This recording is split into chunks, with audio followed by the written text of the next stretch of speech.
BBMP ದೊಡ್ಡ ಆರೋಪ ಎದುರಿಸ್ತಾ ಇದೆ ಡಿಪಿಆರ್ ವಿಚಾರದಲ್ಲಿ. ಈ ರಿಪೋರ್ಟ್ ರಾಡಿಕ್ ಕನ್ಸಲ್ಟೆಂಟ್ಸ್ ಪ್ರೈವೇಟ್ ಲಿಮಿಟೆಡ್ ಅವರು ತಯಾರಿ ಮಾಡಿದರು. ಹೆಬ್ಬಾಳದ ಎಕ್ಸ್ಟ್ರೀಮ್ ಮಾಲ್ ಜಂಕ್ಷನ್ ಇಂದ ಸಿಲ್ಕ್ ಬೋರ್ಡ್ ಜಂಕ್ಷನ್ ವರೆಗೂ ಟ್ರಾಫಿಕ್ ಹಾಗೂ ಟ್ರಾವೆಲ್ ಟೈಮ್ ನ ಕಮ್ಮಿ ಮಾಡೋ ಉದ್ದೇಶದಿಂದ ಈ ರಿಪೋರ್ಟ್ ತಯಾರಿ ಮಾಡಿದ್ರು.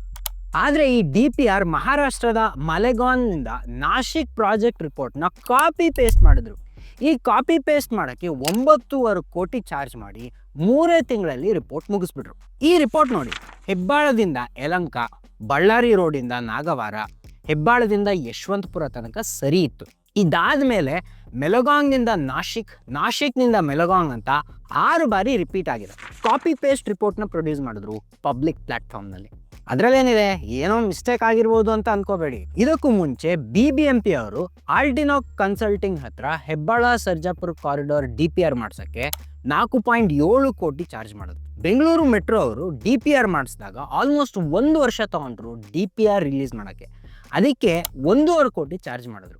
ಈ ರಿಪೋರ್ಟ್ ಮಾತ್ರ 3 ತಿಂಗಳಲ್ಲಿ 9.5 ಕೋಟಿ ಹೇಗೆ ಚಾರ್ಜ್ ಮಾಡ್ತಾ ಇದ್ದಾರೆ ಅಂತ ಕೆಲ ವಿಶ್ಲೇಷಕರು ಪ್ರಶ್ನೆ ಮಾಡ್ತಾ ಇದ್ದಾರೆ. ಹಾಗೆ ಈ ಯೋಜನೆನೇ ಅನ್ಸೈಂಟಿಫಿಕ್ ಅಂತ ವಿಶ್ಲೇಷಣೆ ಬರ್ತಿದೆ.